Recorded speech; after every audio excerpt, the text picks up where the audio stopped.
Inside the Birds is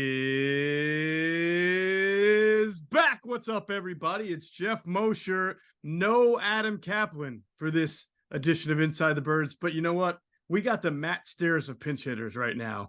We bring in Andrew DiCecco of InsideTheBirds.com. Now, Adam is off doing his thing that he does every summer with his NFL training camp tour. He's out on the West Coast. So we thought, hey, why not bring our man Andrew DiCecco into this podcast? And Andrew, we will share observations on everything we've seen. You've been to a practice, I've been to a practice, Adam's been to a practice. So we've all seen the Eagles at this point. And I guess the crazy thing is, you know, we're technically almost 2 weeks into training camp, right? And by this point, usually I have a really good feel for, I mean, things are always changed and you try not to make too much out of training camp, but you get a feel for like guys that are developing, guys that are struggling, how the teams are starting to look. Usually, you know, you get prepared for your first preseason game soon and what the rotations are going to be. But Andrew, they've only had 4 practices, you know, at the time of us recording this. Today will be their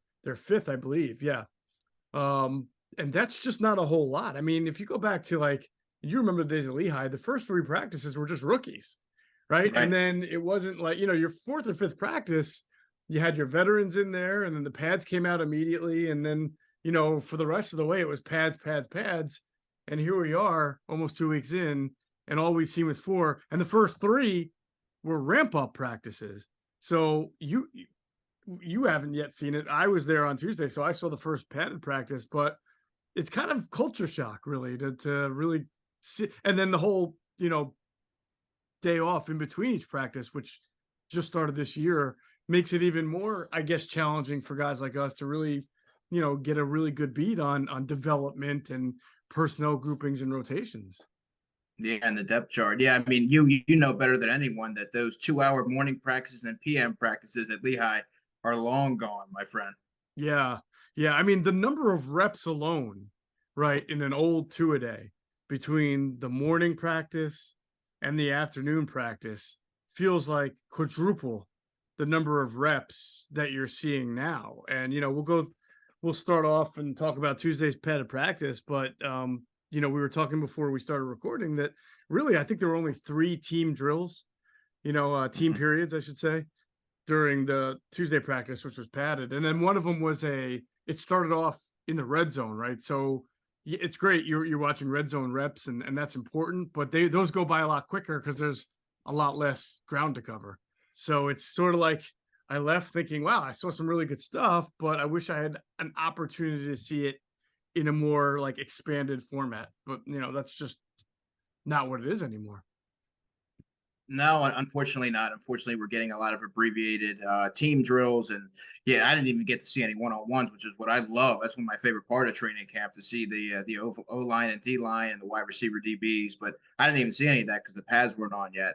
And it was just really, you saw some spurts of guys. Like there's some guys that stood out, but there wasn't a whole lot to glean, Geoff, from any of those sessions, you know, by and large. Yeah, and they always say like you really can't start judging things until the pads come out. And obviously, as you said, they didn't, when you were there, they didn't even do wide receiver cornerback one-on-ones or anything like that.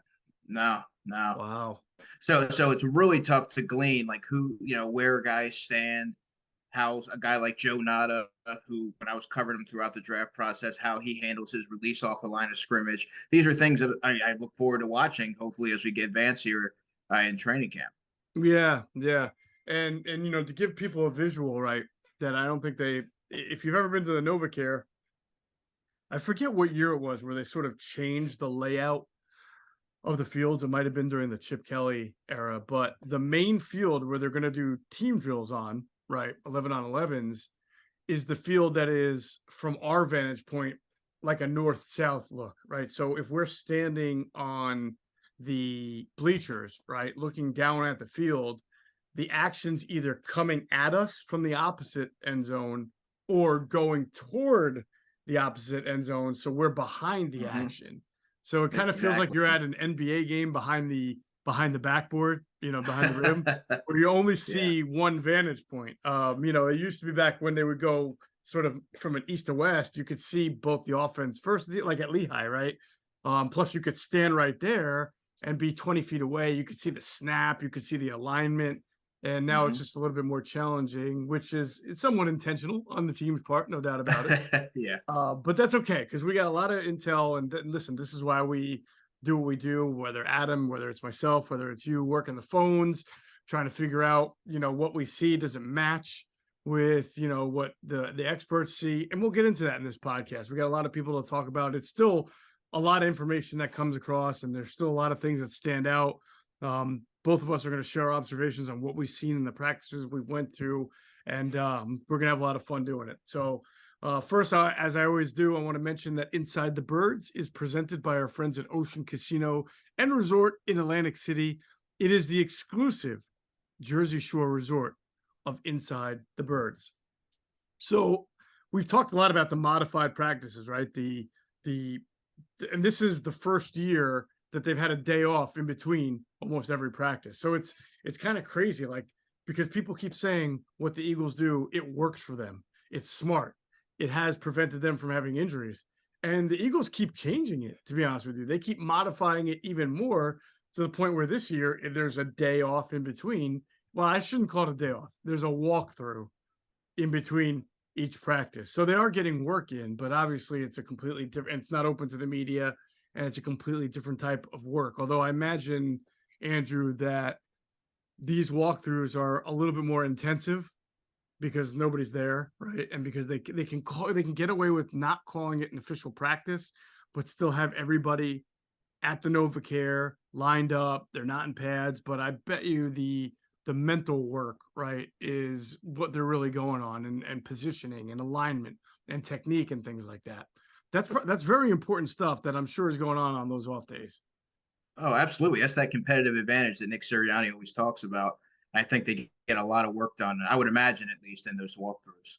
Right. So Adam and I recently had a great conversation with Joe Banner for our Patreon members, and we asked him about what he thought. And I kind of expected Joe to be someone who said, listen, I get, because Joe's always up on the league trends, and I kind of expected him to be understanding of this is the way the league is going.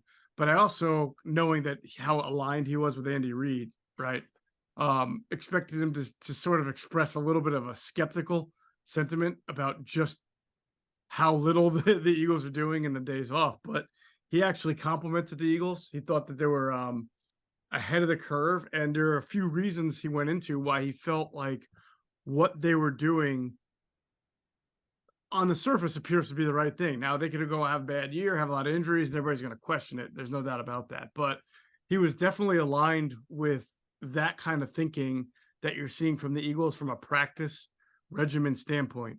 And he talked about that. He also talked about certain things that the Eagles did this offseason that surprised him and that he's not as gung-ho on, or at least he's in wait and see like the rest of us. So it was a really fascinating conversation. Always like having Joe on the platform as part of our Chalk Talk series. So if you want, anybody should check it out. I think, between Chuck Pagano, Joe Banner, John DiFilippo, all the inside information we've been able to give people through these interviews on our Patreon platform has been just tremendous. So again, Really good stuff. Yeah, patreon.com/inside the birds for those who want to jump on. I want to thank some of our newest members. We got a flurry of them over the last few days. There's Easy, Corey, Ken. Really appreciate them jumping on, and everybody else who's jumped on in the last week or two. And we've even had a few people just pledge a couple of bucks to us, and we really appreciate that too. I would say if you're going to pledge a couple of bucks, you might as well just go for the $8 and become a member, because you're missing out on the content if you don't become a full member. But we appreciate anybody who's just pledged to pledge and support Inside the Birds as well. So really appreciate that. And Adam will continue to do his weekly chat on Discord. I think this week he changed it to Thursday night because he's traveling. But anybody who's on our platform will see the days he's doing it, and they'll get to know. Let's talk about injuries real quick. So curious your thoughts on this. Devin Allen is a guy that continues to be on NFI. He's dealing with a calf injury. Calf injuries can linger. And this is a guy, Andrew, who, is sort of juggling his track aspirations with his football aspirations. And there was a part of me that wondered if he can sort of get away with that. Like it's really tough to have both on your mind to compete at both. We mentioned in one of the podcasts that if he were to qualify for the world champions, it happens during August. So it happens during training camp. He would have to leave training camp. So it's hard to make the team when you're a fringe player to begin with, when you have to leave for a week or two. But it's even harder to do this when you're nursing a calf injury. And it just feels like the longer this goes on, the more difficult it's going to be for him to make the team. Wouldn't you think? Yeah, very much so. And he's a player that I really wanted to look at, knowing how the depth shook out right now, at least on the outside. I thought that, it'd be interesting to see what his speed can do and how it translates on the practice field, also in the return game, right? I mean, I think there's an opportunity there to stake claim to to a punt return spot, but unfortunately, we're not going to really get to see that. And it really does feel like he's at the crossroads in his career, right? He's 28 years old. He, he has a chance for, was it world champions? World World championship. championship. Yeah. Yeah. Yeah, or And he may possibly have the making. Olympics. He may have the next Olympics on his mind also. I'm sure he does. Exactly. That's like by and large, it's a once in a lifetime thing versus being, squarely on the fringes of the roster and probably not making it. It's really, the odds are stacked against him severely. So I think that you have to go. If I were him and you have to pick, you got to go with track. I guess you would go with track because that's what you're best at. You were off from football for 5 years, but like when the team gives you an opportunity and spends a roster spot on you and gives you some guaranteed money or whatever it is, they also have, and listen, I know that they've worked this out. It's not like he's blindsiding the team. Mm-hmm. But the bottom line is he's now incapacitated because of a calf injury. And, I don't know how the team felt about the potential of him leaving for 2 weeks in camp to go do the track thing. Listen, like you said, you don't want to tell a guy not to do something and make him choose. But I do feel like if you're the Eagles, you may have to sit him down and say, hey, we're giving you a roster spot here. We could have somebody else here competing for a job that is very much open. As you just mentioned, they're looking for a kickoff returner and possibly a punt returner too. And with his speed, he could do both, and maybe he can even contribute as the fifth wide receiver.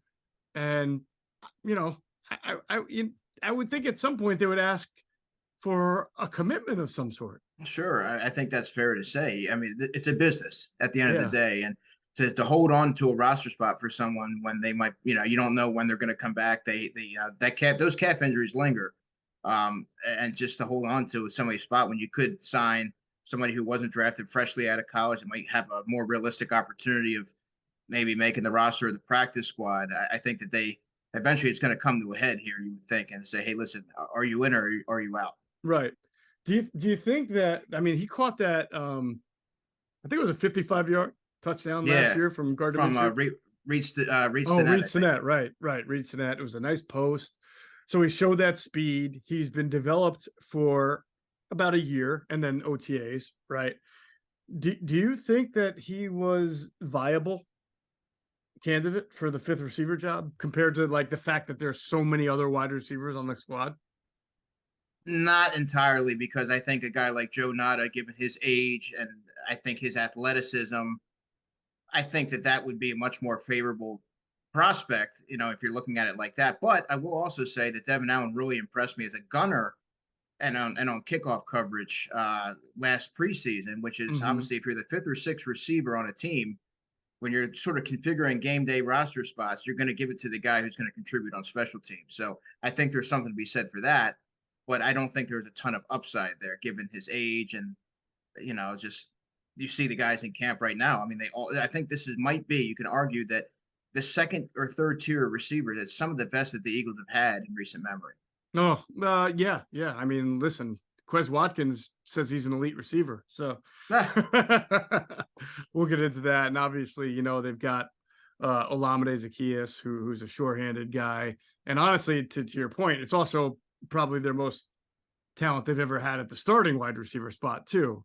Sure. So yeah, the odds were against Devin Allen, but as you mentioned, because they're looking for speed and they're looking specifically for a special teamer who, as you mentioned, not only helps you in the return game, but you liked how he was as a gunner. We know they struggled there last year. You just wonder if this injury is going to give him some clarity. Like when he's all healthy, he's going to say, all right, well, I either got to stick to one or the other, or I continue to pull off this juggling act. So we'll see what happens with him. Glad you mentioned Joseph Nagata, because I was at practice the other day, and Zach Berman, my good friend who works for The Athletic, came up to me, and he's a listener of Inside the Birds. We always appreciate that. And he said, you know what? I got to correct you. You guys have been saying Joseph Nada. It's actually Joseph Nagata. So how would we have known that, right? And Zach Berman, got to thank him. He said he made the same mistake and somebody told him. Props to Zach Berman. Yeah, props to Zach Berman, friend of the show, and we appreciate him correcting us when we need to be corrected. I mean, I guess, the only time I've seen it was the same way. I think it's spelled the same way as Haloti, right? Yes, it and is. That was spelled the same way. Ngata. Right. So spelled the same way, but pronounced differently. We will now, from here to forth and from so on, refer to Joseph Nagata. So we are correct. And God, I feel like I was just getting Jordan Mailata correctly, because I used to say Mailata when it's Mailata. So now I've got this one to work on. Oh, that was your all Novacare pick in our series that we were doing. He was, and so that's why it's really important that I get his name right, because he was my all Novacare pick. And by the way, he's shown up in some of the practices, so very interesting to see if he winds up being that guy. A guy who is not all Novacare because he's already established and great is Hassan Reddick. He had been dealing with a calf injury. He's starting to do a little bit more in practice. I did not see him participate in 11-on-11s. I think he was just doing some drills stuff. But Andrew, after practice, he kind of made some headlines because he was asked, do you feel like you're underpaid? And his response was, well, you guys see what's going on, which I think he was pretty diplomatic about his answer. He did not complain. He did not say I'm holding out. He did not say, F you, pay me. He basically said, you guys see what's going on. And we do see this mostly with the running backs. We've talked about it, but we've seen it around the league where guys sign certain deals and other guys sign deals at their position. And all of a sudden another deal looks outdated. And Hassan Reddick is 1 year in to a 3-year deal. He obviously was a candidate for Defensive Player of the Year last year. He had an amazing year with 16.5 sacks, I think, 5 forced fumbles. He was signed for a deal that makes $15 million a year, and that ranks something like 14th among pass rushers. 16th by over the 16th, cap. 16th, right. Now, to make matters worse for him and for the Eagles is that the Bengals recently gave Trey Hendrickson a 1-year addition to his contract because he had, he's made the Pro Bowl twice. He's had 2 good years in a row now since they signed him from New Orleans, right? And that was a $21 million contract extension. So again, Hassan Reddick looks at $15 million and says, well, can you do something for me here? He's obviously underpaid, but he also doesn't have much leverage here. How do you think he handled that situation? I thought he honestly handled it as good as anyone could. I mean, but he's obviously grossly underpaid. When you look at someone who, if you're looking at this last 3 seasons, he's combined for 39.5 sacks, 13 forced fumbles. He seems to be just heating up now that he's being utilized properly. I think he does still have plenty of good years left ahead of him. He's in a place where he's going to thrive. And I ultimately think if you look back at the Eagles' past history, I think that he's somebody that when you look at Hassan Reddick, he's a bona fide game changer. You want to find a way to keep those guys happy and in place for years to come. And I have to think that something will be worked out at some point. Yeah. Now, last year, Howie Roseman didn't give anybody an in-season contract extension. And he was pretty clear why. He had about, 15 guys who were at the end of their contract and things were going great. And while he has done it in the past, he said he felt like if he gave a contract extension to 2 or 3 people last year in the middle of the year, then you got 10 or 11 other people going, why not me? What does that mean? Am I not going to be here next year? And he didn't want to disrupt the chemistry. So he actually waited. And in some cases, when you do that, you sacrifice money, right? Because you let people get closer to free agency. But he waited until free agency to give out extensions or make deals for guys like James Bradbury, right? For example. This year, I don't think he'll need to take that tack. I think if he wants to give an in-season extension, and if Hassan Reddick's his guy, then he'll be able to do that because it's not like he's got an army of people who are waiting for extensions. But I would have to think that if Hassan Reddick gets off to a pretty good start, and we're talking about October, and he's got 8 sacks now, he's trending toward another double-digit sack season. It would be smart not just to appease Hassan Reddick, but at that point, you don't want him going into year 3.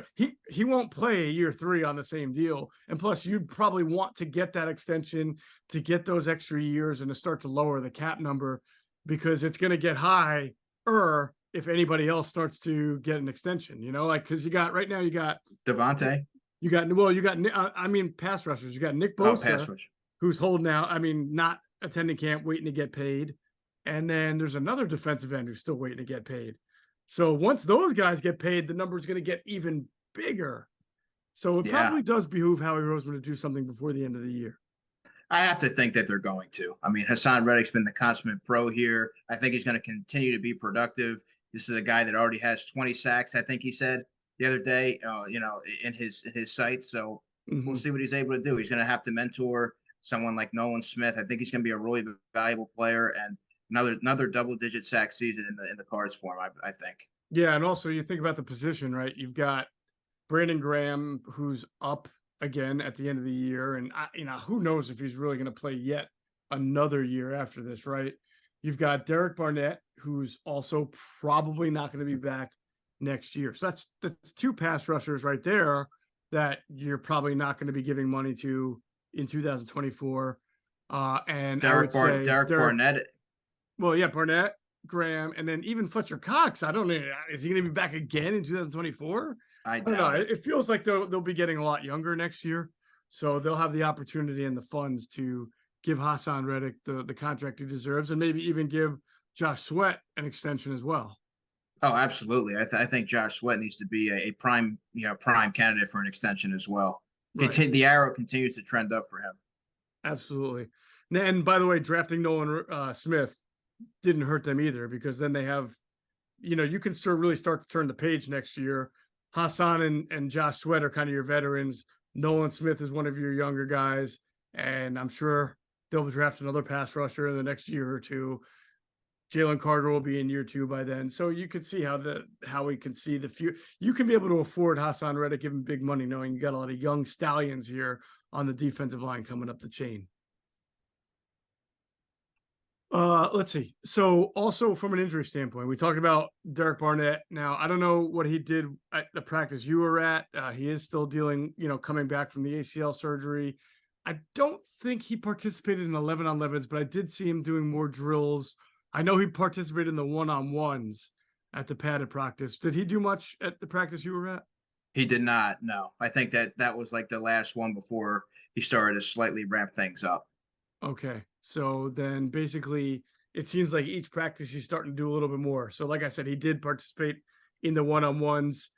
He got Roderick Johnson pretty good in a 1-on-1 drill. I think the guy can still bring it. I know he's been banged up throughout his career. I know he's been frustrating to watch because of his penalties, but when you put Derek Barnett up against a guy like Roderick Johnson, you can probably expect that he's still going to get the best of guys like that. Yeah, he should feast at least. Right. And Avonte Maddox did not do a whole lot at the practice I was at. I imagine the one you were at, he did not do. He's still working his way back from that toe injury. But it did give some other people some opportunities to play that nickel position, including a new name that we haven't yet discussed. We'll get to that in a little bit. All right, let's go through some of the we'll go through some of the offense, then we'll get to defense before we kind of call it a pod. Before we get to the offense, I want to pause real quick to hear a word from some great sponsors.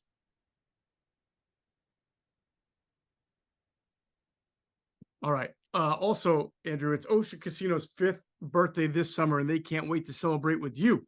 So join Ocean for exciting promotions and sweepstakes. Headline entertainment, the best day life and nightlife lineup in AC, the debut of the birthday bar, exclusive local collabs and partnerships, commemorative 5th birthday merchandise, and so much more. Don't miss stunning fireworks and unique events all summer long. Ocean Rewards members will enjoy over $5 million in gifts and prizes, so be sure to sign up for an Ocean Rewards card to get on the fun next time you visit. All right, Andrew, let's talk about the Eagles offense and what we've seen. So Jalen Hurts, and we're kind of getting used to this now. I mean, he stole the show at the Tuesday practice and pads. I mean, I thought he was really in sync with his receivers, whether it was intermediate routes, deep routes, I think I've seen him now spread the ball around, which is a sign of a quarterback who's starting to, understand what the defenses are trying to do, know where to go a lot of times before the ball's even snapped. And then maybe even taking that leadership, Andrew, to understand like the point of training camp isn't just to get him ready to go for the season, but it's to get his weapons ready to go for the season. So he may realize, like last year, you could see him establish a rhythm right away with AJ Brown.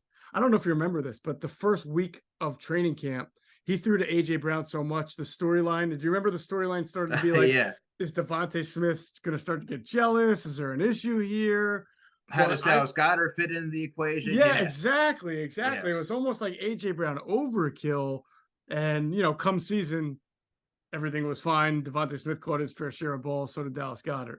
But what I'm noticing in practice so far, in the practice I went to, was and I know, again, I'm not in his head. I don't know if it's a concentrated effort. I don't know if, but I can only assume that when you're spreading the ball around, you're taking what the defense gives you, which is what you want to see from a quarterback who's developing. What did you say? Yeah, he's seeing the field really well. He's decisive. He's throwing with anticipation. He's facilitating the ball to multiple receivers. I mean, I think that you run out of things to say about Jalen Hurts because it seems like he continues to improve and get more comfortable within the offense, and he's checking off all the boxes. So I think if you're the Eagles, you have to be really pleased with where he is. Granted, we are just 4 practices in, but from what you see right now, you have to be excited. Yeah, I mean, I was told that he's taken a positive step, from somebody you know, and that's what you want. I mean, there's really, like you said, it's not like there's a whole lot more to say about Jalen Hurts. I think if you were concerned about Super Bowl hangover or just any changes, whether it be on the offensive line or with the new addition at running backs and how that would impact him, those might be legitimate concerns. But at this point, I think, he's starting to reach that level where you expect to see something on a daily basis. This is how I felt about covering, Donovan McNabb's training camps. And sure, McNabb would have struggles every once in a while. And, I will say, I think Jalen Hurts' practices are a little bit more crisp even than Donovan's work, because Donovan could go through some funks at times. But in general, you would show up the training camp and you would know Donovan was going to make a lot of really good throws. The ball wasn't going to hit the ground too much, and he was going to establish a rapport with any new players that were brought in. And the Eagles had started to become a well-oiled machine offensively by the time I got on the beat in 2005, right? That was Donovan's like 6th year, and he was just in a good groove.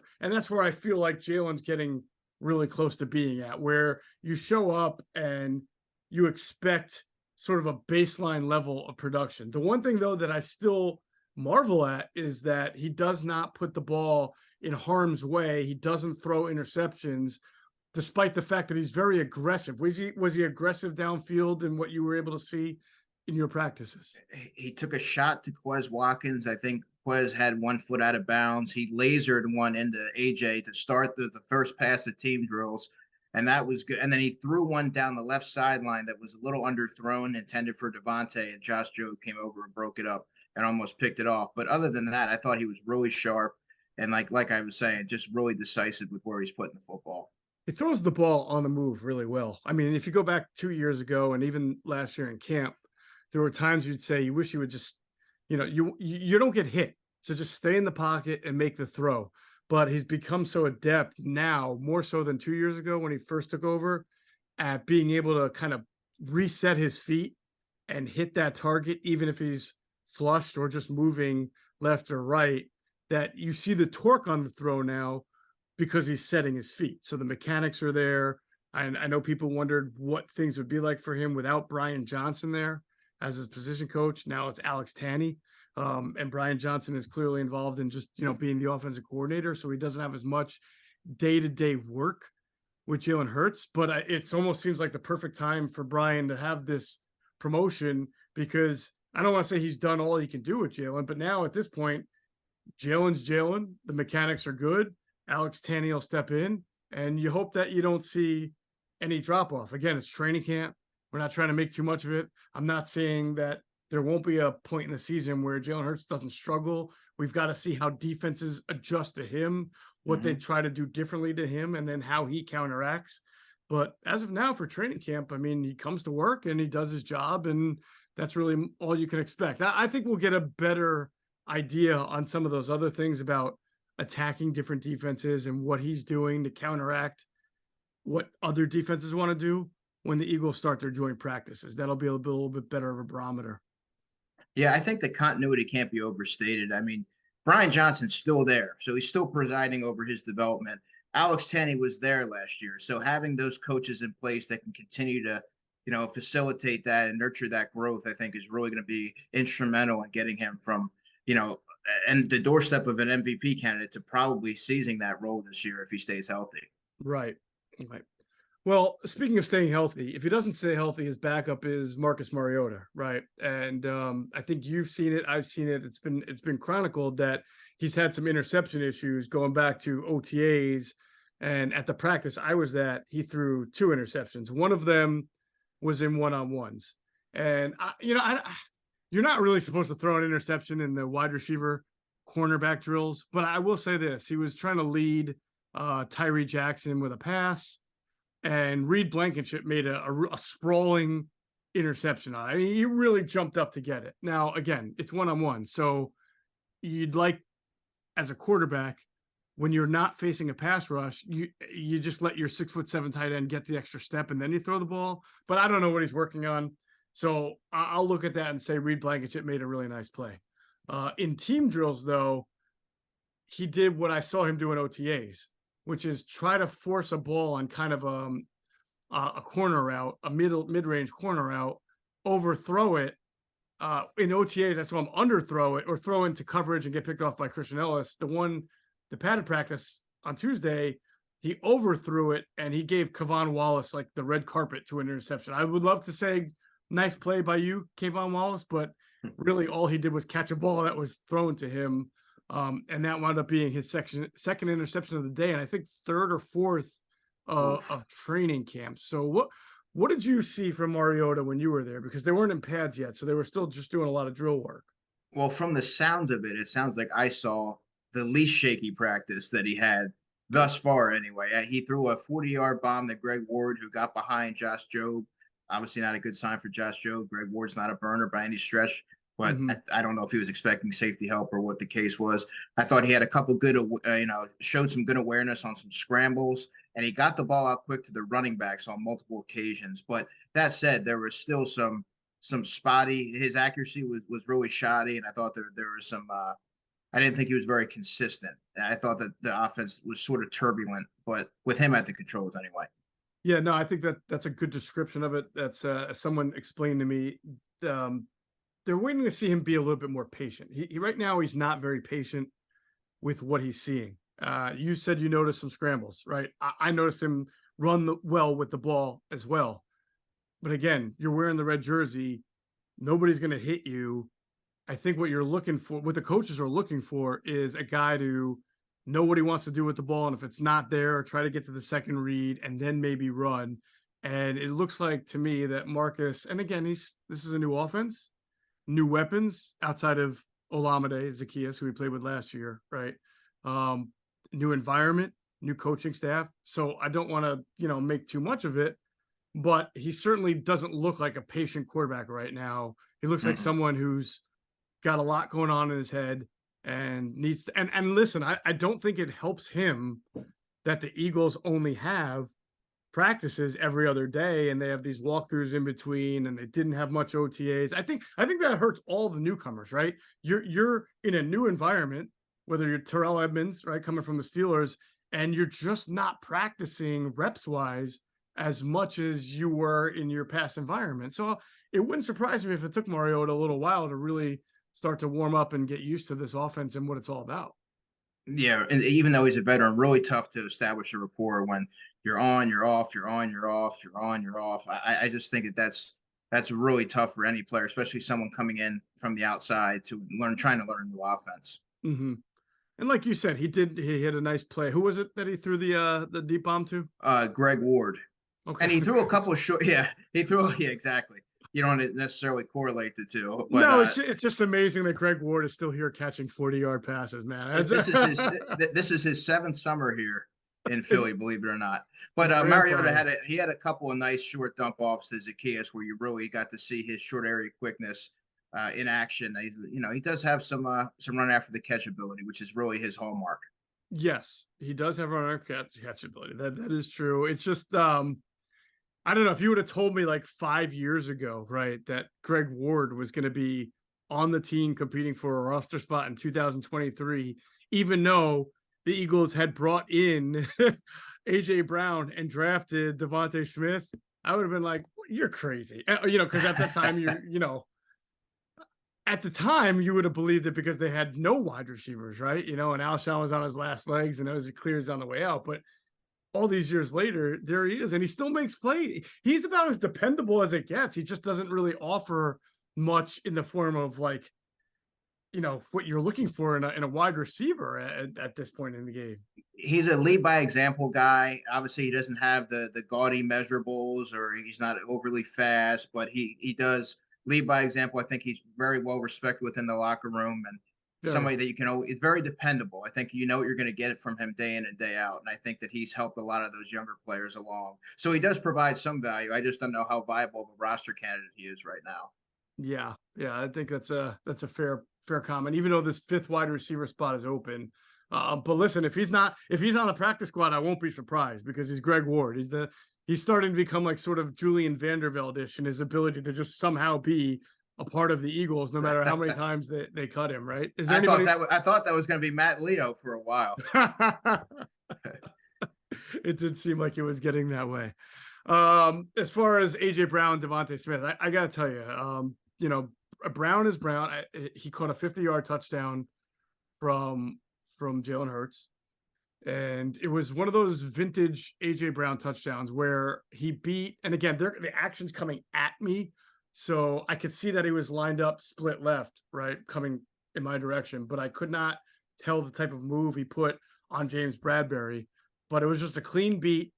Terrell Edmonds a little late in recovery, which is what we know of Terrell Edmonds. He's more of a box safety than a post safety. But the amazing thing is that so AJ Brown's tracking the ball in the air like he does, and he does it about as good as anybody in the NFL.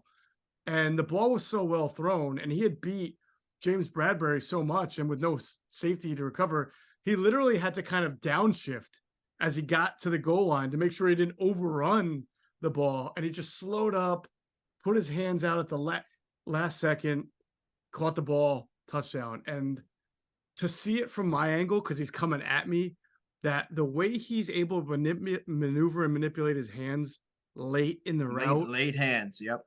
Yeah. Now, usually we talk about that when he's contested, right? When there's somebody's got to kind of like do a little push off of and then stick his hands out. But even on a wide open, he's just got. I'm shocked that he drops these 10-yard passes over the middle because he tracks the ball so well when it's 50, 40 yards downfield, Andrew. It's remarkable. He's a 3-level player, one of the very best at his position. And you can't help but marvel at him. He makes everything look so effortless. And the connection between him and Hurts is obviously going to be going on for years to come here. And they definitely have something special going on. Yeah. And so Devontae Smith also made some really nice catches. He made a catch along the left sideline, Andrew, where the footwork is what stood out the most, because I mean, I've seen a lot of guys who do a great toe tap, who can catch the ball long, not in the Eagles, but I've seen it around the NFL. Guys who have that ability, but even when they do it, it's like you can tell like there's effort that goes into it. Devontae Smith can catch a ball on a sideline on his fingertips and do a toe tap, and then just sort of like have the momentum carry it. Like it doesn't slow him down. Like some guys, you have to slow yourself down to tap those toes, right?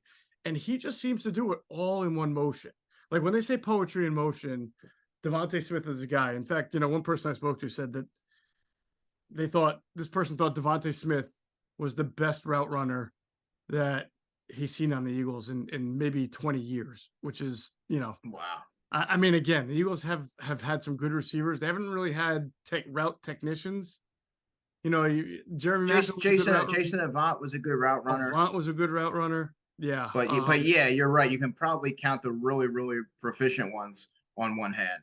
Do you think it's possible Devontae Smith could have a better statistical year than AJ Brown? Absolutely. That's what I was just going. I really do think that Devontae is going to explode this year. And obviously, coming off last year, how do you quantify that? But I think that he's going to have a monster year. I really like what he brings to the table, and I think that I think that AJ, for one, is going to command a ton of attention from opposing defenses. But I think that that's going to free up Devontae. And you really saw him tap into what you saw him emerge in the latter part of last season. And I think that that's gonna continue going into this year. I just think that he's yet to scratch the surface. Yeah, no, I agree. And listen, as great as AJ Brown is, we did mention that he will drop that occasional pass over the middle that you really don't see Devontae do. I think, obviously he's got to stay healthy. He did last year, but he did have some issues with his knees in Tennessee. I think from a trust standpoint, and this offense could be so prolific, I think there's more capacity for Devontae to keep growing as opposed to AJ Brown. If AJ Brown has another 1,400-yard season, that would be incredible. I wouldn't be shocked, but I don't know if he's going to have a 1,500-yard season, right? Like, or a 6. I do think Devontae Smith, who had was it 11-19 or 12-19 last year? I think he said 12-19. 12-19. I could think. see him getting into the 13. I could see him having more touchdowns. He just does everything really well. Like, there's almost not a flaw to his game.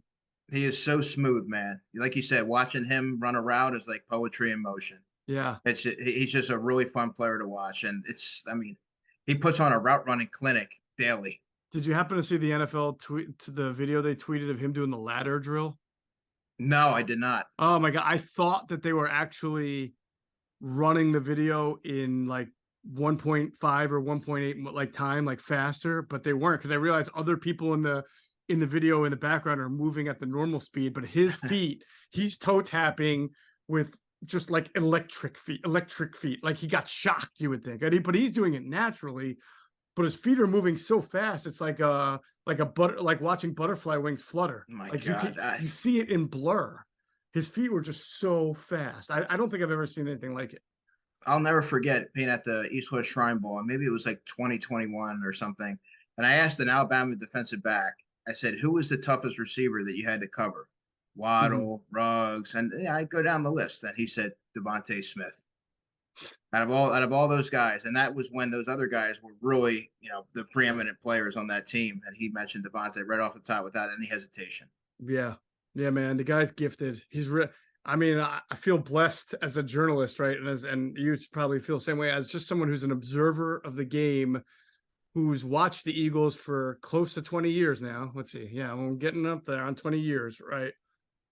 But this is really going into year 2 of seeing the Eagles have the most dynamic set of wide receivers I've seen. And listen, like Deshaun Jackson and Jeremy Maclin were dynamic, but honestly, it's not the same, because those guys were a little bit one-dimensional compared to Smith and AJ Brown, who could just do everything.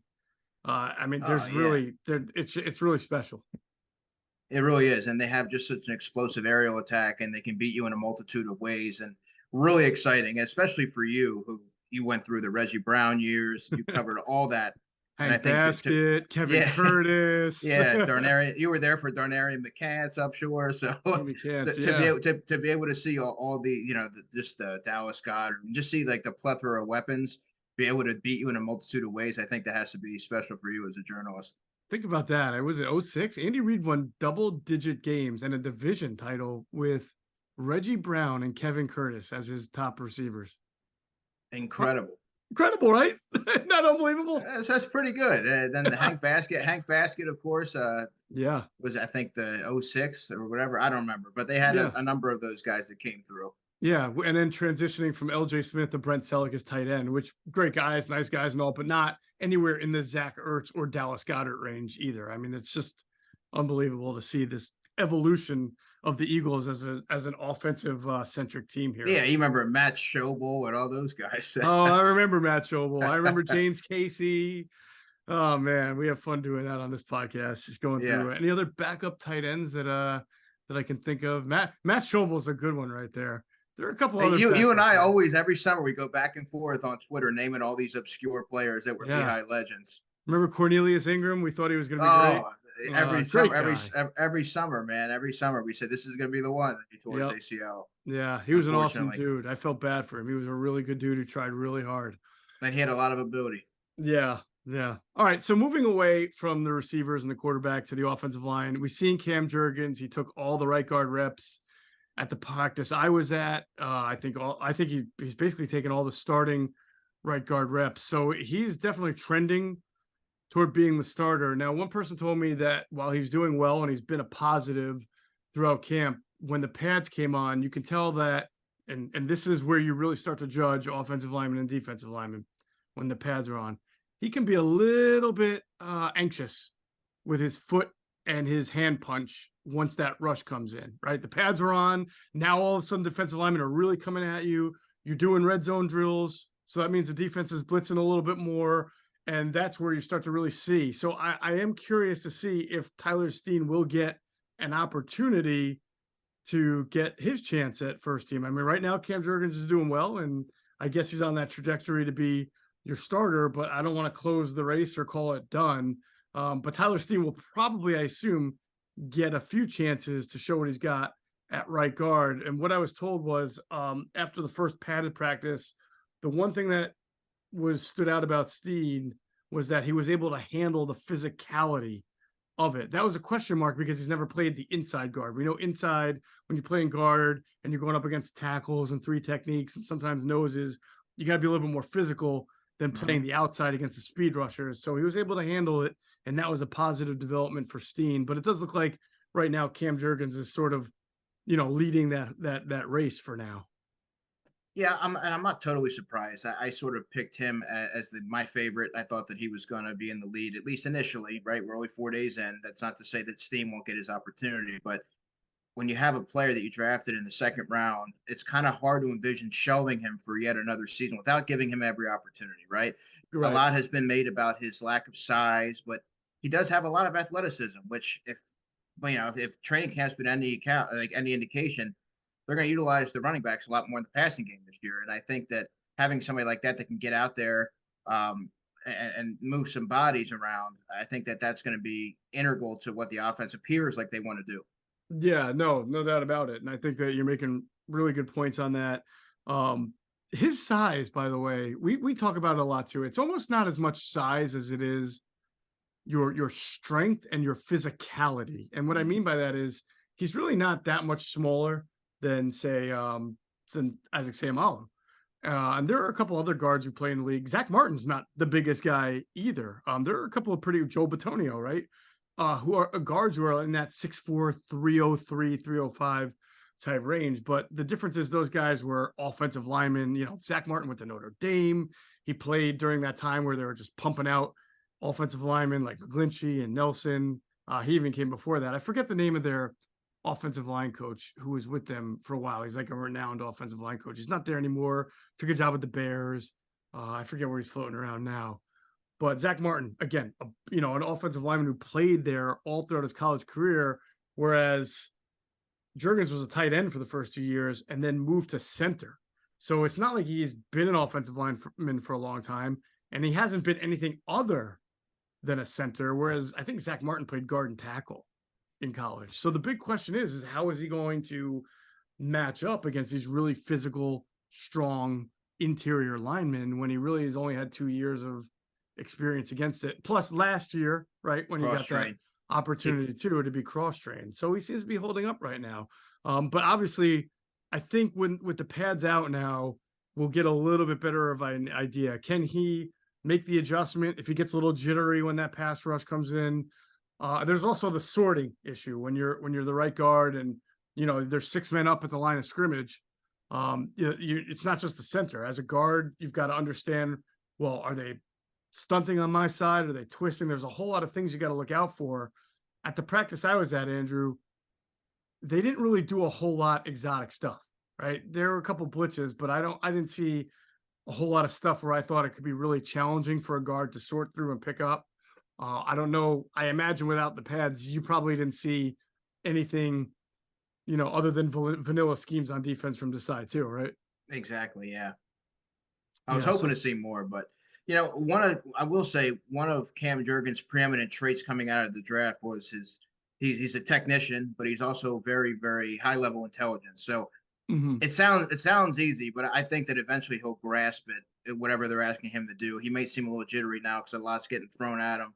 But like you said, the ultimate indicator is going to be what happens with the pads come on. Also, what happens in the preseason if he looks like he's getting overmatched or if it looks like he's holding his own.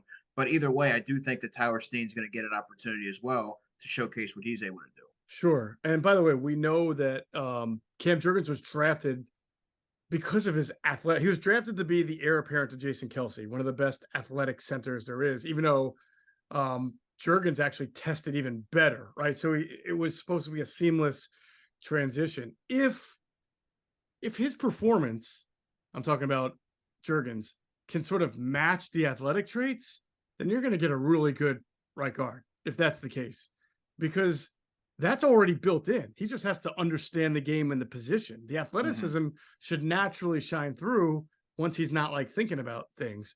In fact, our Sam Finkel, who, as you know, writes a lot of analytics stuff for InsideTheBirds.com, he does a tremendous job of sort of breaking down things from an analytics standpoint. He did a deep dive into Cam Jurgens' traits and his size, his arm length, his hands, his speed, all of that, his testing, and how they compare to other guards in the NFL. And he specifically compared them to first guys who played guard 800 snaps or more for the first time or first year in the NFL. And he found, there were 5 linemen in the NFL that played 800 snaps as a guard for their first year that had the same athletic traits and similar size speed measurables. And it was a really interesting 5 guys. And how that broke down was pretty fascinating because you could say if Cam Jurgens could be like these 3 guys, the Eagles are awesome. If he's like the 2 other guys who compare to him, who played maybe not so much. So I encourage everybody to check out InsideTheBirds.com and read Sam's story because you can't. I always say you can't put too much into analytics, but you can use them as a basis of comparison as to Hmm. what you can expect based on somebody else who has the same exact traits and features that you have. What you can't do is measure what's inside the head, though, and that'll be the biggest, obstacle for Jurgens going forward. Yeah, and I think for Tyler Steen, I mean, it is such a big ask for someone who's totally foreign to the position to grasp it in what it was going to be a crash course, right? I mean, what 4 or 5 weeks till Yeah, the regular season. I mean, I'm not saying you can't do it. It's just it's tough to it's tough to grasp a position that you're foreign to with so sure. little time to do it, even with Stoutland presiding over you. Right. And again, the lack of I mean the breakup pattern of practices probably doesn't help a guy like Tyler Steen because he's just, as you said, trying to learn something new. One issue that came up, Andrew, is no seeing that so if Cam Jurgens does win the right guard job spot, that sort of opens up the conversation. Well, who's the backup center? Because we know the Eagles don't like to take a guy who's performing well at one spot and move him just to move him, right? They don't want to weaken 2 positions. So if Sure. Cam Jurgens is your right guard and Jason Kelsey gets hurt, yeah, you could slide Jurgens to center, but then you got to put in a new right guard who hasn't been practicing there. So if Jason Kelsey gets hurt, you have to ask yourself, then this I'm talking about in the middle of the season, who's your backup center? So Brett Toth was taking second team reps at center, which speaks to some versatility because he's played guard and tackle and now he's at center. But a couple of snaps went over the quarterback's head, Andrew. So that's never good either. And apparently that wasn't the first time that that's happened. I don't know if you observed Brett Toth playing center when you were there, but this is sort of a conundrum for the Eagles. If Cam Jurgens winds up playing right guard, who is the backup center? So I think it all depends on how long, this is all hypothetical, how long Kelsey would be out for.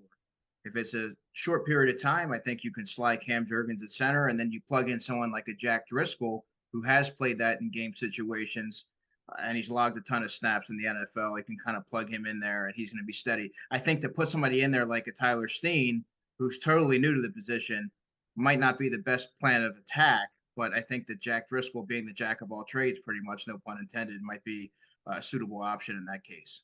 What if it happens in the middle of a game? See, I could see that happening where if Kelsey, fractures his elbow, he's out for 3 weeks. Yes, they can then make their contingency plan. All right, we're going to play. We're going to start practicing and play with Jurgens at center and either Driscoll or Steen or whoever at right guard. But if it happens in the middle of a game, I don't think the Eagles are going to want to move Jurgens to center and then just throw Jack Driscoll in at right guard or Tyler Steen, because again, that's the whole, now we've just changed two positions instead of one. Do you Right. think Cameron Tom has a gateway now to making the team as like the last offensive lineman? Right Or does now, Brett Toth, if he can get his snap straight, have a better shot? well, I think Brett Toth has a better shot than Cameron Tom, but Okay. we have to see what happens in the preseason games, right? I mean, and you can look like an all-world player, as we all know in practice, but how are you going to look in the games? In Brett Toth's case, he doesn't look he doesn't look like he's up to. He's not making the grade as a center right now in practice, but we've seen him play some snaps. I think he even started a game at right tackle Right. in the NFL. So we'll see what he's able to do. I know the Eagles have found different ways to keep him around, so I do think that they like him. We'll just have to see if he's able to put it together, because I think they're really going to need him. There's not a whole the depth this year on the offensive line isn't quite what it was in years past. Yeah, man. If Jeff Stoutland can get Brett Toth, who missed time, got a slow start to the career because he was an Army Ranger, right? Right? That was Brett Toth, I think. Yeah. Yeah. You're right. Then I think he was with the Cardinals, right? And then I think the Eagles claimed him off waivers, if I'm I not think the mistaken. Eagles cut him, and then the Cardinals claimed him, and the Oh, Eagles were right. probably a little surprised Yeah. because they kind of wanted to continue to develop him, and Right. then they ended up getting him back, of course. Yeah. And So then they got him back, and then he wound up when they had him first, he was a tackle. And I think he played a little bit of guard on a whim in a preseason game. And then he got hurt against Dallas. That's when he tore his ACL, I think, at guard, if I'm not mistaken. I think you're right. It's kind of hard to keep up with the timeline of Brett Toth because he's been in and out, and he's played a number of positions. But that kind of speaks to what the Eagles probably think of him.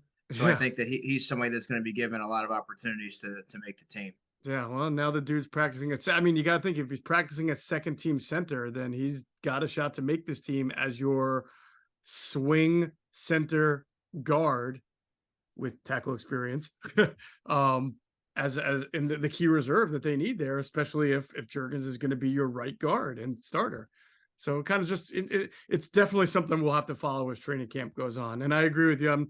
I don't think it really opens the door for Cameron Tom, although you never know. If Brett Toth doesn't get his snaps down, then they're going to really have to figure out what to do at that backup position, because that's a very important position. All right, let's move on from the offense. We'll get into is there anything else offensively that you noticed that whether from the tight end or the running back position, that you wanted to speak on? Just that I see that the running backs were very active in the passing game when I was there, particularly DeAndre Swift. He was as advertised. I think he's going to be just a game-changing weapon and add a new dimension to that offense. Look really smooth and natural catching the ball.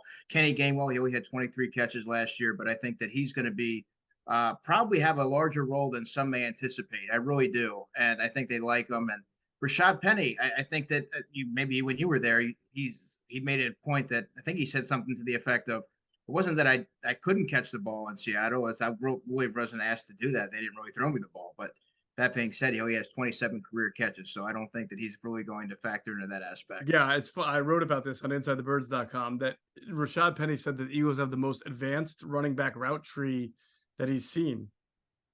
And I was like, the Eagles? I mean, what kind of advancement? They haven't. They're one of the least productive teams at throwing to the running backs in the last 2 years in Nick Sirianni era. I wrote it down. They had like something like 30 total catches from running backs last year, and the Bucks had 127, something crazy like that. So if the Eagles have the most advanced running back route tree he's seen in a while, I don't know what that means about Seattle's running back route tree. It's like one route. Yeah. Texas route. But one of the certain nuances that I noted about Brian Johnson, I said perhaps this is going to be the coordinator that's going to accentuate the pass catching running backs that they have at their disposal. Kenny Gainwell is a pretty good pass catcher, pretty natural in that area. You have him there. You have DeAndre Swift. You went out to get him. Obviously, you want to find a way to utilize him because he can be an equalizer on offense. So yeah, I think that's something to watch. Whether or not it's a training camp thing that's that they're just trying out, or whether or not that's going to be something that's implemented in the offense. And by the way, you're going to have to get Penny involved a little bit as a pass catcher, or else you're going to be the most predictable offense in the world. Every time Penny's out there, it's a run. Every time Swift out there, it's like you can't do that. You got to be able to mix it up, especially if you have plans to use Penny as some kind of lead back and you want to throw on first down, right? So, Sure. and then you have to get him acclimated to pass protection pretty well. On that note, DeAndre Swift in pass protection. I've seen him do okay. I thought he did all right with the Lions, but he had a little bit of an issue with that. He's not the biggest guy in the world. A little bit of an issue in the one-on-ones that I was watching at training camp. But there was a screen to Boston Scott, so I did write down in my notebook, "Wow, a screen to a running back that actually went for a decent amount of yards because Jason Kelsey was able to kick out into the second level. So that was good to see." All right, let's move over to the defensive side of the ball. First, we're going to remind everybody to check out our friends at phlsportsnation.com. They're enhancing the fans' experience with all of their coverage of Philadelphia sports teams. For the fan, by the fan is their motto, so make sure you check them out at phlsportsnation.com and on Twitter at phlsportsnation. Let's also pause to hear from our friends at Sky Motor Cars. Sky Motor Cars in Westchester is a different sort of dealership. All it takes is one look at their Highline pre-owned vehicles that people all over the country want and need. Owner Brett Schulter makes sure you don't spend a dime of your money before you purchase the car. Sky Motor Cars allows you to make all the decisions regarding your next vehicle. At Sky Motor Cars, you never have to spend more than necessary. Visit SkyMotorCars.com today or call 610-918-7225. And if you hop into Sky Motor Cars out there in Westchester, PA, make sure you tell them Adam and Jeff sent you. Even tell them Andrew DiCecco sent you. You will get Westchester. That's not my neck of the woods. That's your neck of the woods, right? Yeah. All right, good stuff. So maybe you can go and get some deals done at Sky Motor Cars, Andrew. If you're in the market for a car, or buy or sell, you can do it yourself too. All right, defense. I think the big thing that stood out at the practice was Sidney Brown was starting to get reps on the second team, and he was. It's interesting. I don't know how they played it when you were there, but the Eagles did a lot of 3 safety packages in the first padded practice. Big nickel, big dime, whatever you want to call it, depending on how you view that interior defensive back as a corner or a safety. But so that was what I thought. That was pretty interesting. And I tell you, you can see Sidney Brown has really good athletic traits. He's fast, he's quick, he diagnoses quickly. I wrote about one specific play where, he's lined up sort of in the box over left tackle, right? And Boston Scott leaked out to the right side. They must have been in man coverage because as soon as the ball was snapped, he ran over to his left to make sure he was guarding Boston Scott on that leak out, and he got there really quickly, which means he diagnosed it fast. He knew his responsibility. I don't think the ball made it to Boston Scott. I don't know if it's because he had coverage or because that's not where the ball was supposed to go. But in general, I thought he did a good job kind of recognizing where he's supposed to be. I was also told that while he's done well, he missed a big tackle. I didn't see it, but apparently he missed a big tackle in that practice as well. But you're going to get a mixed bag from him at this stage of his career. Yeah, well, coming out of the draft, that was one of his blemishes, Jeff. Sometimes shoddy tackling, but quick to diagnose is something that really jumped out on tape when I watched him and I, studied him coming out of Illinois. But I think it's only a matter of time before, maybe even this week, that he starts or next week starts working in with the ones and get some reps there. Because when I was there, Kayvon Wallace started at safety opposite Reed Blankenship. So seems like they're not shy about mixing and matching personnel. But Blankenship has been the constant there as the number one, working with the first team.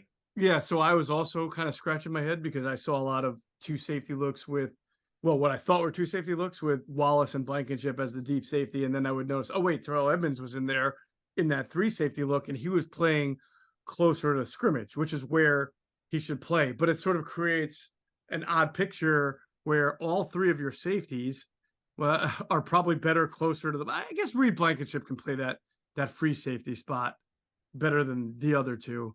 But if you put Sidney Brown in there instead, then you got 3 guys who are just not naturally deep or post safeties and closer to the box. But I was kind of surprised that it was Kayvon Wallace. I mean, I get it. They're trying to work Sidney Brown in, but I just wonder, like, is this Kevon Wallace thing a placeholder until Sidney Brown becomes in the top 3, or does Kevon Wallace sort of have an opportunity to make the team? Because he really hasn't really done much in 3 years. No, I think he will make the team. I think that as that fourth safety, I kind of liked him over Justin Evans. I think in my last 253s for InsideTheBirds.com, I had him on there. Say what you will about him. I mean, he doesn't play much. I think he's only played 15% of the snaps last year, but he did have a career season. Jonathan Gannon seemed to be happy with what they saw from him, but he's a very limited player. I think he's best suited as a 4 and a special team standout. I was really surprised to see him out there with the ones and seeing significant practice snaps. I don't think that that's an indicator of what the Eagles have in mind going into the season. But my question to you is, do you view the big nickel, the 3 safety look that they had, as a way to sort of mask what maybe they're not seeing what they wanted out of Nicholas Morrow, and they're sort of trying to find a way to around that way to mask it? Well, I don't want to put too much into it. I think because it's the first time I had seen it, and I don't know if they played a lot of it when you were there. I think when you were there, they were still doing more conventional nickel, right, with either Morrow exactly. or Christian Ellis. Mm-hmm. And I look, if you remember 2 years ago, it's like week 5, week 4. I don't know. They play the Chiefs, right? This is first year for Sirianni and Gannon, and the Chiefs smartly notice that the Eagles to that point have shown no dime packages, right? No big nickel and no dime. So they're like, all right, well, we'll just put Tyreek Hill in the slot, with a couple of we'll make them be in sort of a base or a base nickel. We'll put Tyreek Hill in the slot and force them to match up Eric Wilson or their other, I guess, T.J. Edwards with Tyreek Hill. And that's what happened. And 150 some odd yards later and a couple of touchdowns, everybody is wondering, what the hell is Jonathan Gannon doing? What, doesn't he have a dime? So I think one good thing is that you'll see Sean Desai now tinkering with a couple of different packages to see what he has. I don't want to say big nickel will replace regular nickel or that a defensive back will replace Nick Morrow, but I think when you play certain teams, right, you're just naturally going to want to have more defensive backs on the field than linebackers.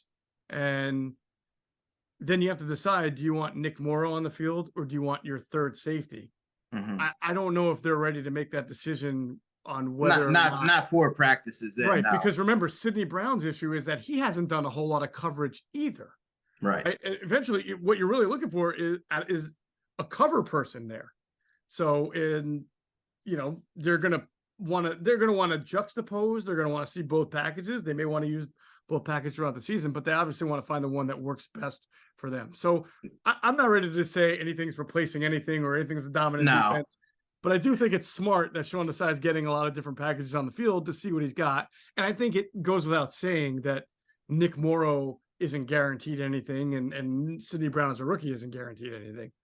Yeah, no, I don't think they're replacing anything either. I just found it interesting, and this is the time in training camp where they mix and match personnel and they try out different things. So it's not really totally surprising. I just thought that getting Kevon Wallace into the action was a little bit of a head scratcher for me. Yeah. Well, let me ask you this: if he makes the team as the 4th safety, that's a special teams role. Mm-hmm. You pay more attention to special teams than anyone I know. He was a part of a special teams unit last year that was not very good. Now you were able to identify a guy like Zach McPherson does his job well. Yeah. Even if the unit is not good. Was Kevon Wallace one of the guys who did his job well on a unit that didn't perform, or was he part of the reason why that unit did not perform well? He was up and down. I thought that there were some games where I thought he really did his responsibilities, and there's other times where I'm like, it didn't look like there was any contain there on his end. He looked like he was sort of a prime culprit to maybe a big return, whiffed on a tackle, what have you. But I think that towards the end of the season, and when Christian Ellis was inserted and everything, it started to be more cohesive, and I think that he was sort of a big part of that. Right. All right, more on linebackers. I mentioned the one-on-one drill, pass protection drill. Nakobe Dean matched up against were he and Swift in Georgia at the same time? Maybe not, right? I think maybe there was an overlap year. Like he might have been a freshman, or I'll have to go back. Maybe, because this is the 4th year. This is year 4 Yeah, this is year 4 for Swift and year 2 for Nakobe. So they had to be at Yeah. Georgia at the same time, right? Well, Nakobe kind of pantsed him. I mean, with a bull Wow. rush in pass protection drill, which should not surprise like Nakobe Dean followers because we know he was used as a blitzer Mhm. at Georgia. Not so much in Jonathan Gannon's defense. Nobody really blitzed from the linebacker spot, inside linebacker, coverage linebacker spot too much. I think, the longer this thing goes, people are going to want to look at Sean Desai and say, you've got a weapon here. You got to figure out a way to use him. I mean, he has a natural instinct to get around pass protection and get to the quarterback. Absolutely. He's a multifaceted weapon, and I think he's going to be the breakout player on defense for the Eagles this year if he's utilized properly. He's somebody that can get after the quarterback and add yet another pass rusher to what is already going to be a tidal wave of pass rushers getting after quarterbacks. And I think that he can affect the offense in a multitude of ways. So you have to find a way to exploit that. Yeah. So, I mean, look, Dean's going to make the team. Obviously, he's going to be your number 1 linebacker. He's probably not going to leave the field. He's going to be your 3-down linebacker. We'll see what happens with Morrow. At very least, I think he'll help special teams if he does. That's another reason, to your point, why you might see a lot more dime, not only because it matches up well, but then you're not playing Nick Morrow as much and you have him on special teams where he's fast, he's athletic. He could probably help your special teams out a deal. Christian Ellis, we know. I didn't see much out of Christian Ellis at the practice I was at. I know he does have an interception on his favorite target, Mariota, in training camp. Did he do anything when you were there?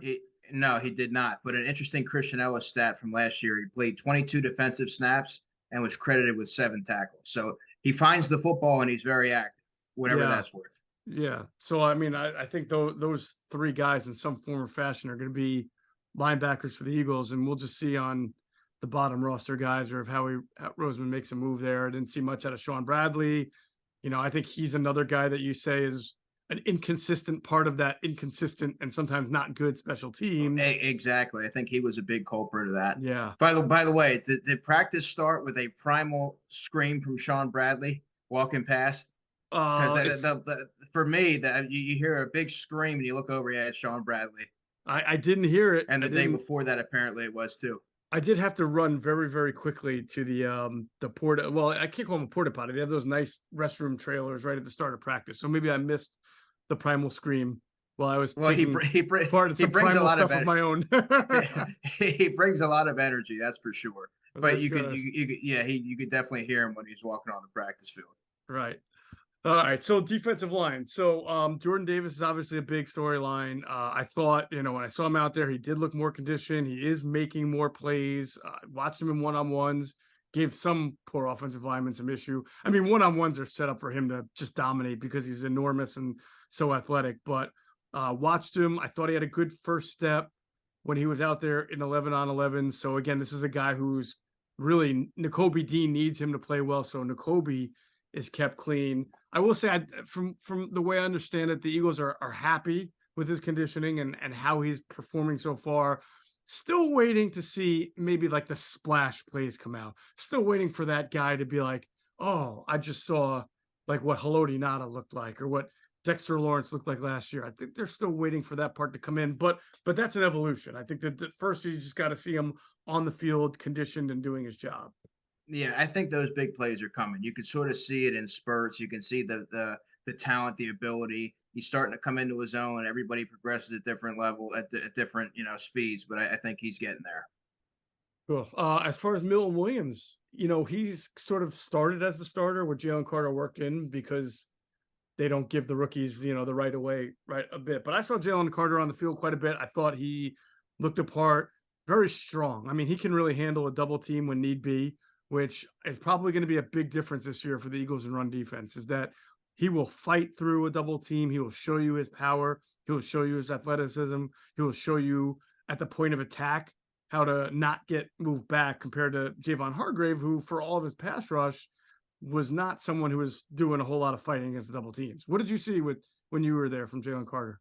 Man, exceptional power at the point of attack, violent hands, just lightning quick first step off the ball as advertised. I'm really looking forward to seeing him on one-on-ones. I haven't seen that yet.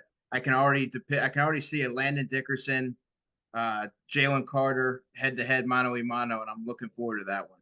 I can see Milton Williams, who I thought was really active. He busted through a double team also. There was a design run by Mariota in the red zone, and I guess they gave Mariota the touchdown, but Williams beat a double team on a pass rush and he did the tap, two-hand touch thing. So to me, technically, that's like you sacked him or you stopped him at the line of scrimmage because you can't tackle the guy. But I think we'll have to see how things progress, because if Jalen Carter can rush the passer really well as a rookie, which not too many DTs are ready for, then he'll be out there. But Million Williams should probably be out there, more than 40%, because he should be like their top, him and Fletch on the 4-man rush as an interior burst guy. Yeah, and Milton can also rush off the edge too. He can, right. Positional versatility. He's a player that always flashes whenever he's in. You remember the Chicago game? I think he tracked somebody down the field. Like, yes. He's an active player, really heads up guy. Yeah, I think that there'll be, even with Jalen Carter's emergence, there'll be an opportunity for Milton Williams to see the field more and be a part of their pass rush. And I liked what I saw at the pad of practice. Thought he was ready to go and move fast. Janaris Robinson was another guy who stood out to me. He batted down a pass on, I think, the first or second play of the game. And, it wasn't until maybe that practice that I realized that his length can be a problem for offensive tackle. I mean, he's got really long arms. That's what I've been writing about him. That Janaris Robinson has been somebody that I've been keeping tabs on. 86.5-inch wingspan, I believe he has. Next time you talk to Rick Spielman, you have to ask him what went wrong. Why did they part ways? Because you have to think somebody with that pedigree and that athleticism, you would think that you could find a way to nurture that and get the most out of it. Yeah, I mean, I know on your 53-man projection, I think you had him making the team. The first one I did. The first one, okay. Yeah. The first of 7? No, just What about your next one? Do you think he'll creep his way back onto your 53? It's tough. So I did numbers. I did one right before camp, right? The day before camp, and I left them off. But I think I added Moro Ojomo on there, but he really hasn't, at least from what I've seen, he didn't really jump out. But I think that him being a homegrown talent, positional versatility, if he flashes, you might be afraid to getting him through waivers. You might be a little hesitant. Yeah, I did pay attention to Moro Ojomo, and while I can't say he did this or did that as for first, because again the angles and everything, but I thought he had really good get off, and that was his thing at Texas. He was probably their best. Well, a source told me he was their best interior rusher by far. And was shocked that he was there in the 7th round for the Eagles. I know you've written the same thing. I don't, again, it's going to be a big numbers game here up front for the Eagles, but if you're just looking for a rookie to be active and understand his assignment and, for a defensive lineman to be able to get upfield pretty quickly, which is what he's going to be asked to do. I saw it there. I saw that burst. Yeah, and I remembered. I put Maro and Tuli Pelotu on right the second time. I had Ojomo on both times, but I think I added another DT. Awesome. All right, let's talk about a development I noticed in the secondary. I wanted to ask you about, because I know you've written about him in the past. Now, Zach McPherson has been the slot guy with Avonte Maddox, only doing limited stuff for going back to OTAs. But Mario Goodrich made a cameo as a slot corner at the practice I was at. And the one thing that jumped out to me is that he's a big guy, but he seems to move laterally pretty well. Did you see him more as someone who had safety outside capability or outside / nickel? Because that's different. Outside safety. I was a little surprised, honestly, to read that he got some nickel work, because he has great size for a boundary corner, 6 foot 190. I thought that he's aggressive. He's a willing tackler. He'll come up and hit you. He's physical in the run game. He's grabby though down the field. So I thought that sometimes I remember last summer, I think he was really grabby, and I worked against him a little bit, but I thought that he had a skill set that lent itself to potentially playing safety. But the Eagles clearly like him. He was around all season last year. I think he was promoted prior to that Washington game. He was a senior captain at Clemson his last year there. I think that he does have some ability. Now, it's really tough, Jeff, because I think it's going to come down to, I think they like Goodrich, but I also know that they like Josh Jobe for 6 spot. I think they're going to keep 6 because of the talent there. And you have to think special team. If Goodrich can perform on special teams, that's where it gets a little interesting, because right now Josh Jobe was the gunner opposite McPherson, and I think Jobe can also provide safety depth as well. He plays like a safety. He looks like a safety. Mhm. So we'll have to see. I mean, that's everybody wants to look at some of the uh, top of the depth chart guys, but those are some of the things I look for in camp, and I'll be watching. Also, Mekhi Gardner, who you and I have talked about. Yeah, listen, I think that this discussion becomes even more advanced, right? When you add to the fact that something I've been told is that that Greedy Williams has really shown up in practices. And so, he was signed to be the top outside corner, but with no guarantees, only $600,000. And, obviously they brought in last year guys like Goodrich and Josh Jobe, and this year they brought in Eli Ricks, right? So there's these big, tall, physical guys that are there to also challenge.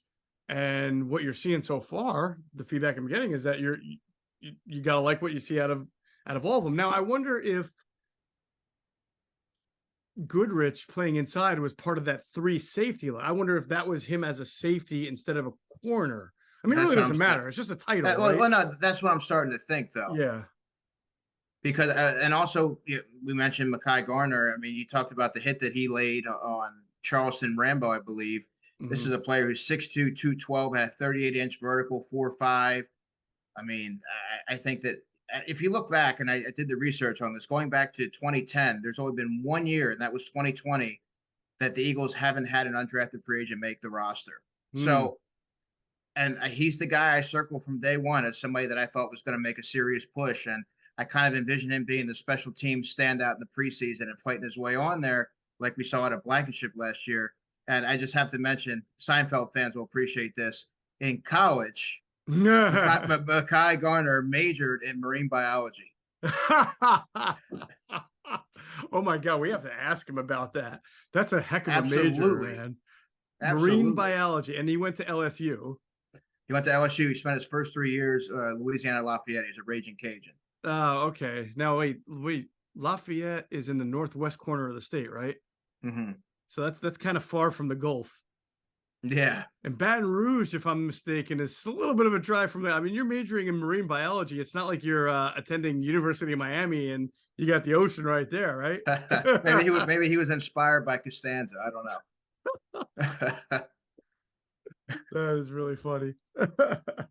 Well, I think in general, it's a good thing for the Eagles that they're pleased with Jobe, Greedy Williams, Goodrich, right? Like, because this is an area that they've really started. They need to get younger and start building for the future, knowing that Bradbury and Slayer are veterans and only have maybe 1 to 2 years left.